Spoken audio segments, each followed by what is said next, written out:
అందరికీ వందనాలండి. దేవుడు మన కొరకు సిద్ధపరిచిన వాక్యమును చదువుకుందాం. యెహోవాను వెదుకువారు హృదయమందు సంతోషించుదురు. ప్రియ దేవుని బిడ్డలారా, భూలోకములో జీవిస్తున్నటువంటి మనము ఏది వెదుకుతూ ఉన్నప్పుడు ఒక బాధగా, ఒక కంగారుగా, పోగొట్టుకున్నటువంటి దుఃఖముతో మనం వెతుకుతూ ఉంటాం. అంటే వెతికే సందర్భంలో ఎప్పుడు కూడా మనకి సంతోషము అనేది దొరకదు, అనిపించదు. మన మనసుకి వెతుకుతున్నప్పుడు టెన్షన్గానే వెతుకుతాం. వెతికింది దొరికినప్పుడు మనకి సంతోషం కలుగుతుంది. కానీ వెతుకుతున్నప్పుడే సంతోషం కలుగుతుందా? ఎట్టి పరిస్థితుల్లో ఏ సందర్భంలో కూడా వెతుకుతున్నప్పుడు మనకి సంతోషం అనేది కలగదండి. ఉదాహరణకి ఒక 10 రూపాయలు పోగొట్టుకున్నావు. నువ్వు అది పోగొట్టుకున్నప్పుడు వెతుకుతున్నప్పుడు దొరుకుతుందా అని చెప్పి టెన్షన్గా మనం వెతుకుతాం. కానీ ఎప్పుడైతే ఆ 10 రూపాయలు దొరికిందో అప్పుడు కలుగుతుంది, అమ్మయ్య నా 10 రూపాయలు నాకు దొరికిందని ఆనందం కలుగుతుంది. కానీ వెతుకుతున్నప్పుడు మాత్రం మనకి టెన్షనే కలుగుతుంది కదా. ఈ లోకంలో ఏది వెతుకుతున్నప్పుడు ఎప్పుడు కూడా మనకి సంతోషము అనేది కలగదు. కానీ దేవుని వాక్యము చూడండి ఎంత ప్రత్యేకమైనదో. యెహోవాను వెదుకువారు అంటే ఇంకా దేవుణ్ణి వెతుకుతున్న వారి హృదయమందు సంతోషించుదురు. అంటే దేవుణ్ణి వెతికేటటువంటి సమయములోనే నీకేం కలుగుతుంది తెలుసా?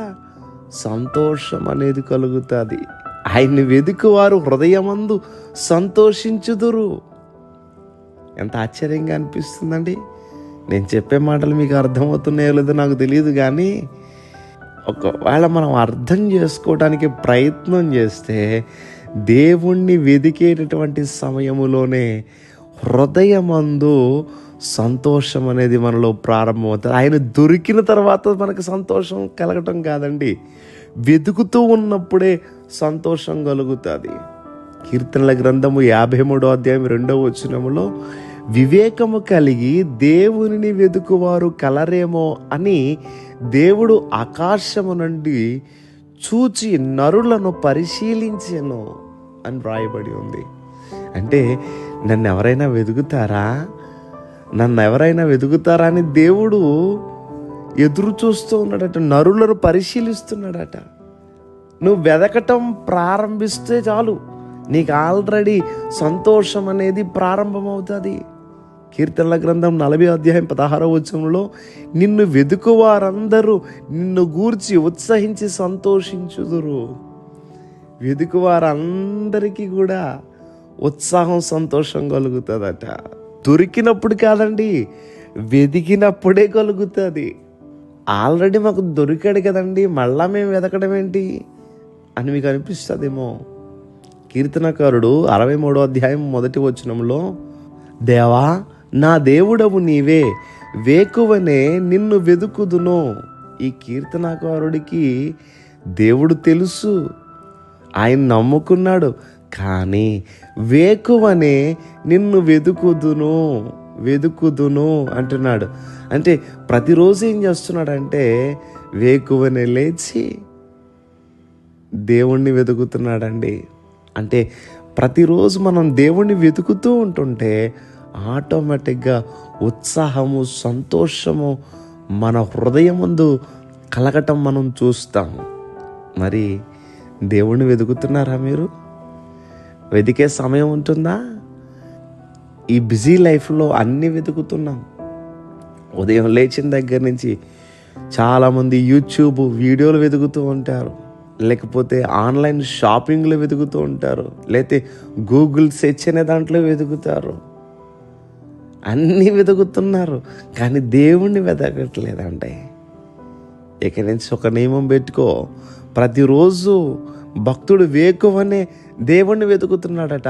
మనం కూడా ఏం చేయాలంటే అట్టి రీతిగా దేవుణ్ణి వెతుకుతూ ఉన్నప్పుడు ఎంత ఆశ్చర్యం అంటే, మరలా చెప్తున్నాను, మనకి లోకములో ఏదైనా పోగొట్టుకున్నప్పుడు అది దొరికిన తర్వాత సంతోషం కలుగుతుంది, వెతికినప్పుడు సంతోషం కలగదు.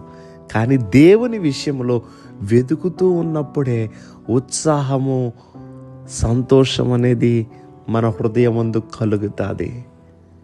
కనుక ఇక్కడి నుంచి దేవుణ్ణి వెతుకుతూ ఉత్సాహంతో, సంతోషముతో మనము నింపబడదాం. దేవుడి మాటలు మన వినికిడిలో దీవించును గాక.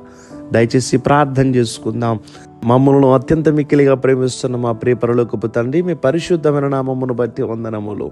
మిమ్మల్ని వెదికేవారిగా మేము ఉండాలి. మిమ్మల్ని వెదికినప్పుడే నిజమైన ఉత్సాహము అనేది మా హృదయంలో కలుగుతుందని మేము విని ఉన్నాము. అట్టి జీవితాలు మాకు దయచేయండి. ఈరోజు నీ బిడ్డలు వారి పనులు ప్రారంభిస్తూ ఉండగా మీ బిడ్డల పనులకు తోడుగా ఉండండి, వారి ప్రయాణములకు తోడుగా ఉండండి, వారి ఉద్యోగములు, వారి వ్యాపారములకు తోడుగా ఉండండి. అనారోగ్యంగా ఉన్నటువంటి బిడ్డలను స్వస్థపరచేయండి. ఈరోజంతా నీ బిడ్డలు చేపట్టుకుని మీరు నడిపించి మీ సన్నిధి తోడు నీ బిడ్డలకు అనుగ్రహించమని యేసుక్రీస్తు వారి యొక్క నామం పేరట అడిగి వేడుకుంటూ ఉన్నాం మా పరమ తండ్రి. Amen, amen, amen.